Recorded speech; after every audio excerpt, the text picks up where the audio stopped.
Welcome to Hey, It's Carly Rae's Book Club. This is Book Hour where authors will talk their latest novel, reveal their writing process, and play some fun book games. I'm your host, Carly Rae.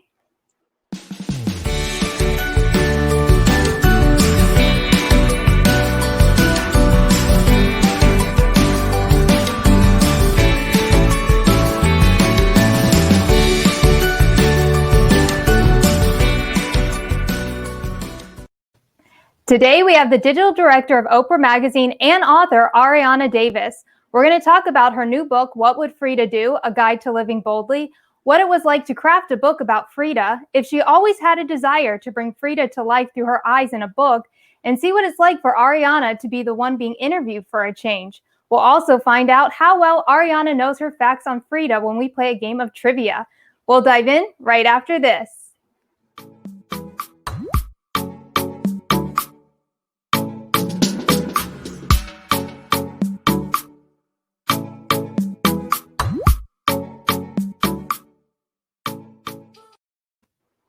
Hello, Arianna. Tell us where you're joining us from. Hi, Carly Rae. I'm joining from my studio apartment here in New York City. And you also have a Frieda shirt on. Ooh, just for the occasion, I was like, let me bring, I have lots of Frieda. All of my Frieda things have been getting a lot of use lately with this virtual book promo tour. Yeah. Now, for viewers who don't know Arianna, she is the digital director of Oprah Magazine and previously worked at Refinery 29 and Us Weekly. She's written for New York Magazine, Glamour, Marie Claire, and Pop Sugar, and more. Arianna, what's it like being the one interviewed instead of interviewing people? It's been interesting. I think being on the other side of it, sometimes I even catch myself almost wanting to take over the conversation. And then I'm like, wait, no, I'm the one being interviewed. So it's been fun. And it's also reminded me of what it's like. It's been a good perspective change, I think, for me for when I do interviews in the future, because now I know a little bit more about what it's like to be the one interviewed. So it's been super fun. Yeah. Now, your new book is called What Would Frieda Do? A Guide to Living Boldly. Here's a close-up of the bold, eye-catching cover designed by artist Kimberly Glider. It has had great reviews so far. Nina Garcia, editor-in-chief of Elle, says, a modern take on a woman who was modern beyond her time. Ariana Davis paints a colorful picture of strength, courage, and love that uplifted Frida Kahlo. We could all learn lessons from Frieda. In your words, tell us about What Would Frieda Do? What would Frieda do? I like to say is part self-help, part biography. So there's obviously been so many books over the years that have been written about Frieda and her life. There was even the Oscar-nominated movie starring Salma Hayek. So for me, I wasn't necessarily interested in just solely writing a biography. I wanted to, yes, introduce her story to anyone who doesn't know it, especially I do think in the social media generation, a lot of people like to post Frieda quotes, or they post her art, they post these vintage Frieda photos because she has become this symbol of a bold, badass woman, but they don't necessarily know her story. So I wanted to introduce her story to a whole new generation, and also provide a refresher for anyone who maybe already knows her story, but wanted to kind of revisit it. And then at the same time, take a look at her legacy and the lessons that we can learn from it. Literally thinking about what would Frieda do? She's someone who was so bold, was so fierce, and so far ahead of her time. And so while she was by no means perfect and had, her own flaws, I think that there's a lot of lessons we can learn from her life and just how she always was her most bold, authentic self. So this book takes a look at all of those things. Yeah. Now, in your interview with Refinery 29, you said you fell in love with Frieda after watching Salma Hayek portray her in Frieda. Was there one thing that gravitated you towards Frieda and inspired you to write this self-help biography about her? I think for me, it was just realizing how many obstacles she overcame in her life. She went through a really horrible trolley accident when she was 18 that really kind of prescribed her to a life of having to have dozens of surgeries. She ended up spending so much time in bed recuperating, and that's during the time when some of her best artwork came about. She, because of that accident, was unable to have children. She had a very toxic up and down relationship with her husband, Diego Rivera. So she had, I think what really struck me about that movie, at the time, I knew a bit about Frieda. I had seen her art, I think, at museums, and just as a Latina myself, she was someone who was present and someone I was aware of, but it was really getting to know more about her story and just realizing how incredibly strong she was that really that kind of just sparked my fascination with her beyond just, Frieda as this icon that we see on murals and t-shirts like this one. But really getting to know her story and her legacy and who she was as a person. And that really just started my lifelong fascination with her. Yeah. Well, I love the layout of this nonfiction book. It's mixed with graphics and short quotes. What was your favorite part in crafting What Would Frieda Do? My favorite part by far definitely was while I was writing the book, I kept kind of just feeling this urge and this need to go to Mexico City, where she was from, to go to Coyoacán is the neighborhood in Mexico City where she is from. That's where La Casa Azul, or the Blue House, where she grew up in and where her and Diego eventually returned. It's the famous house where she's from. And I had been there when I went to Mexico City years ago, but I just felt really strongly that in order to like really do my due diligence on this book, I wanted to go to Mexico City and kind of see the world through her eyes, and also make sure that, I went to do research and just really was channeling kind of that Frieda creativity. So my favorite part about working on the book was the time I spent in Mexico City, where I just, during the day, I would do things like visiting, her home, or I would go to do research at libraries and trying to track down some rare books that I was trying to get my hands on. And then at night I would just write for hours and hours. And it was just the perfect part of, it was like this, just a very creative moment. And I felt like because of Mexico City and also being so close to where Frieda was from, that really brought so much life to the book that maybe if I hadn't gone, it wouldn't have been there. Yeah, you got to immerse yourself in everything. Exactly. Yeah. For those viewers who haven't heard of the legendary Frida Kahlo, what is it you hope they take away from What Would Frieda Do? A Guide to Living Boldly? I hope read, even if they haven't heard of Frieda or they aren't familiar with her story, I hope that they will read this book and be inspired to be their own bold selves. I think that, as I was saying earlier, Frieda was not perfect. She had a marriage that many of us probably wouldn't necessarily aspire to. She was a communist. She had some, there's a lot of things that maybe I wouldn't even agree with, even as a Frieda fan. But what I can agree with, and what I think anyone who hopefully reads this book will take away, is just the fact that she was who she was and she never apologized for it. She was her most authentic self. And I hope that anyone who reads this book will be inspired to live their own lives a little bit more boldly and maybe not care what other people have to say or what they think. Yeah, I love that too. Yeah. Now, I'm curious to know if there is one Frieda quote you live by or one that inspires you daily. Ooh, oh my gosh, there's so many Frieda quotes. I think, the big one is actually, it's the message that she wrote on, so her final painting before she died, she wrote, it was a painting of watermelons, and at the bottom, she wrote the message, Viva la vida, which translates to live your life or long live life. And that to me has become my mantra, I think, because what I really learned with writing this book and really diving into the life of Frieda is, despite all of those obstacles that I mentioned, terrible accident, she had her leg amputated, she had, a lot of challenges. And even before she died and all of the things that she went through, she still had this positive outlook on life. She still had this view that you should live life to the fullest, and that at the end of the day, living a big, important life is what really matters. And so I think Viva la vida is like my favorite Frieda quote, and just that message is something that anytime I'm feeling down or I'm going through something, I think about all that Frieda went through and the fact that she still was able to say, you got to live your life. Like at the end of the day, like life, you only get one of it, so you might as well live it to the fullest. Yeah. Well, you heard Ariana talk about What Would Frieda Do? A Guide to Living Boldly. When we return, we are going to talk about Ariana's writing process and crafting this book. Thank you for choosing Three Brothers Wineries. I'm Erica Policelli. I'm one of the partners here at the winery, and I want to tell you a little bit more about our estate. We were founded in 2006 by Dave and Luann Mansfield. We have 40 acres of grapevines, a fully operational farm. All of the wines you're tasting today are from our farm. We have 2 female winemakers, Kim Marconi and Paige Vinson. On our campus, we actually have 3 wineries and a microbrewery. We have an extensive portfolio of not only wine, but also beer, hard cider, wine spritzers, and wine slushy, all manufactured here on site. When we opened our doors in 2007, we had a modest staff of 10. We've grown to employ 40 full-time and 100 part-time employees. We pride ourselves on creativity, innovation, and our company culture. When you make a purchase from Three Brothers Wineries or Warhorse Brewing, you're supporting a majority women-owned small business, and we thank you for that. Welcome back to Book Hour. I'm your host, CarlyRae, here with author Ariana Davis. Ariana, you aren't a full-time writer. You're also the digital director of Oprah Magazine. How did you manage the time to write such a phenomenal book?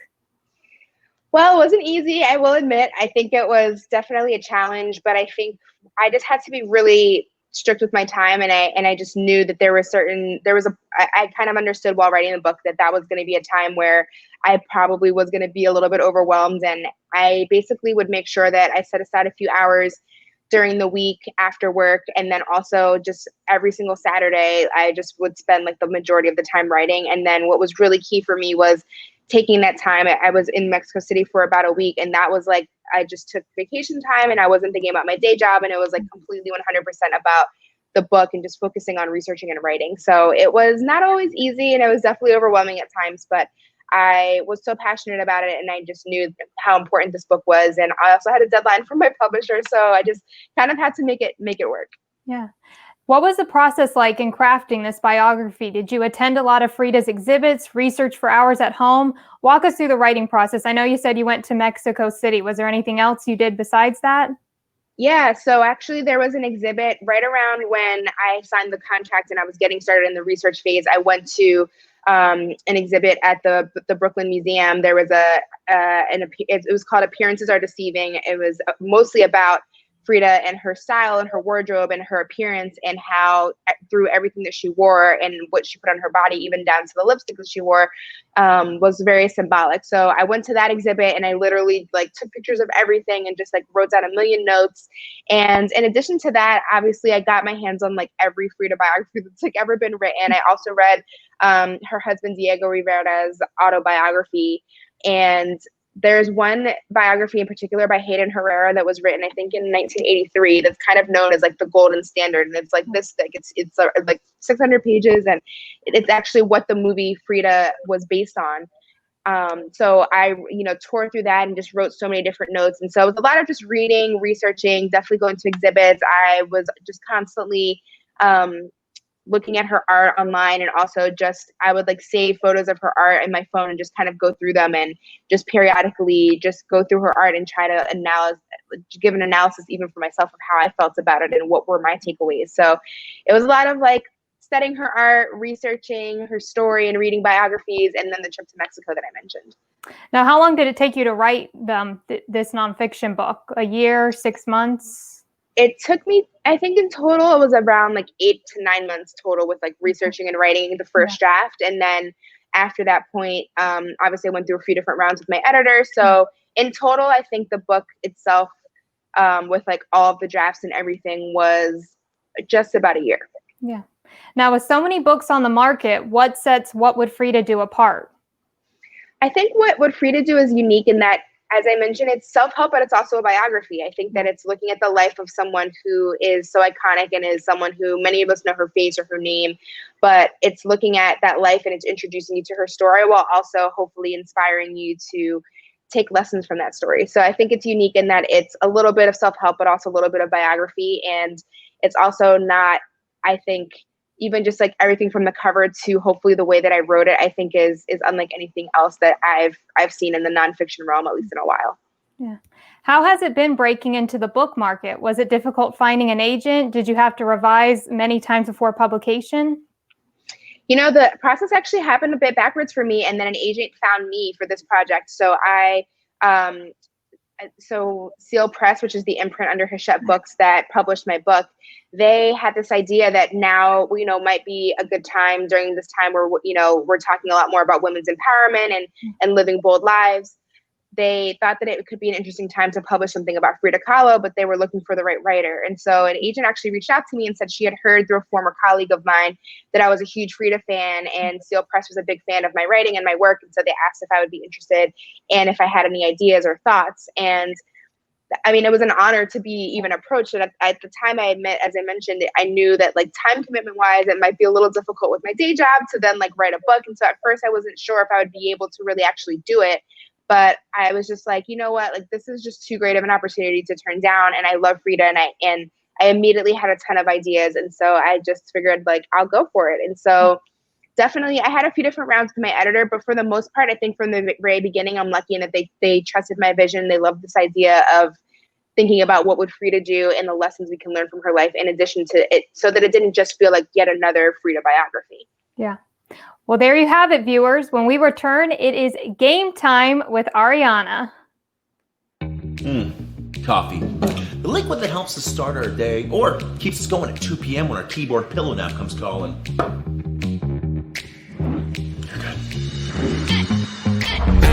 At Fire Department Coffee, we know how important it is to you that your coffee tastes great. Because let's face it, when you're choking down 8 to 10 cups of bean juice a day running back-to-back calls, or just trying to keep your wits together while your well-behaved children tug at every last strand of your sanity,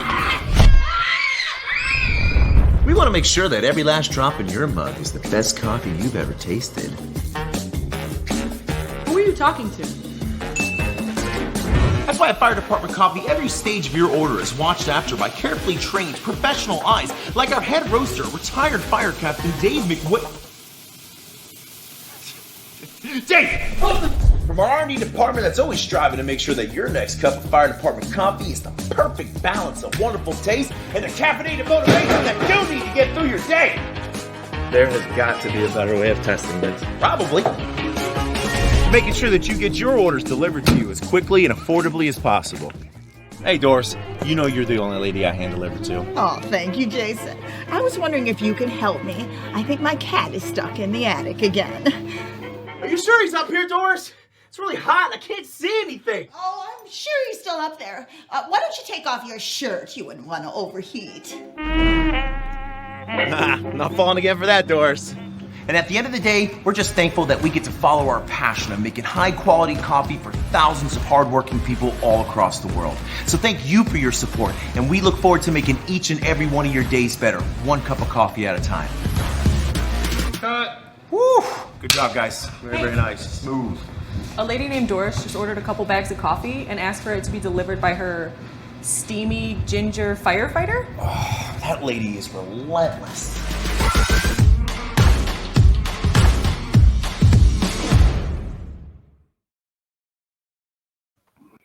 We are back and it is game time. Ariana, the first game we are going to play is Trivia, Frida Kahlo edition. I'm going to ask you questions about Frieda from funtrivia.com and we're going to see if you can answer them. All right, I'm ready. Let's do this. All right. The first question is, Frieda changed her date of birth on her birth certificate. What date did she change it to? Ooh, this is a good one. So she changed the year to 1910, I believe, instead of 1907 because she wanted it to align with the Mexican Revolution. Okay, yeah, that is right. So ding, ding, ding. Yay. All right. The second one is, when Frieda was born, what was the first name she was given? So she's a really long name, and it's actually, I think her full name is Magdalena Carmen something. It's really long. I can't remember the full name, but I also know that Frieda originally was spelled with the German spelling of Frieda, and then when she got older, obviously she dropped all the other names and went by Frieda, but she also changed the spelling from Fireda to just Frieda, Frida. Okay. Yes, that is right. So ding, ding, ding, another one. All right. The next one is, how old was Frieda when she caught polio?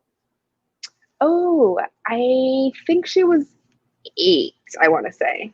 She was 6. either, oh man, I knew it was before she was 10. I wanted to say it was 7 or 8. She was 6.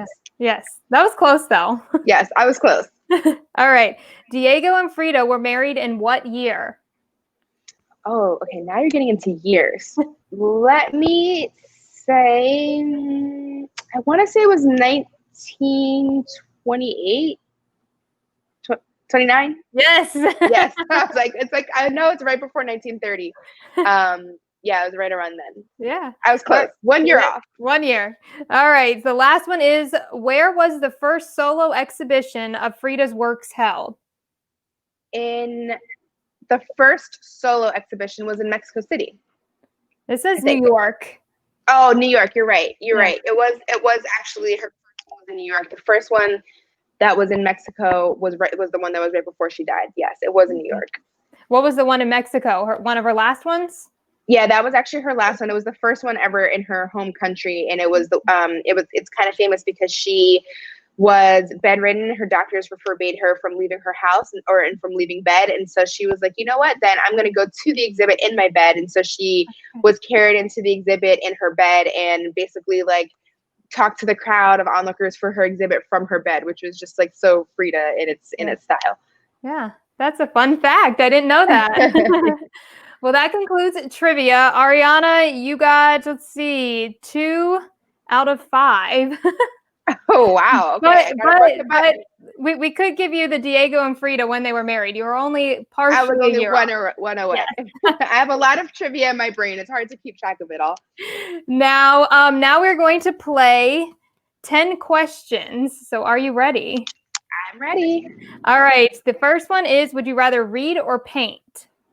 Read, for sure. I'm definitely a bookworm. Would you rather surf or ski? Surf. I don't know how to surf, but if I could surf, I would definitely surf. Ding dongs or cupcakes? Cupcakes. Pumpkin pie or apple pie? That's a hard one, but I'm going to go apple pie, which now you're making me hungry. Disney Plus or Netflix? Netflix. Sorry, Disney Plus. They have some good stuff on there, but I'm a Netflix and chill person for sure. Well, then is it Stranger Things or Emily in Paris? Oh, Emily in Paris, for sure. Emily in Paris was so bad that it was good. I loved it. East Coast or West Coast? I love LA, but I'm gonna still say East Coast. I'm from the East Coast. I love New York. It's my favorite city in the world, so I'm gonna stick with the East Coast. Instagram or Facebook? Instagram. Horror movies or mystery movies? I kind of like both. That's a hard one. I think I would probably say horror movies though. Okay. Nora Roberts or Agatha Christie? Nora Roberts. I think more of like in the chick lit genre than Agatha Christie, I think. Yeah. Well, that concludes our game time. Ariana, I want to thank you for being on Book Hour and joining us today. Before you go, tell viewers if you are writing more books. I am still kind of noodling on a couple of different ideas, so no details yet on what book number 2 might be, but I do think that I'm hoping that my next book will be in the fiction realm. I'm looking forward to writing. I have a few different ideas brewing in my brain, so I'll definitely keep you posted whenever that happens. Okay, I cannot wait to read more from you. And if viewers want to follow you on social media, where can they find you? Sure, you can find me on Instagram. That's where I'm the most active, and that's at Ariana Gab. That's Ariana with 2 N's. And then I'm also on Twitter at Ariana G. Davis. All right. You heard Ariana. Go and check her out now. All of her social media handles are in the description below. Ariana, thank you so much for being on Book Hour. And for those watching, I hope you have a great day. Thank you so much, CarlyRae. This was so much fun. Thanks for having me.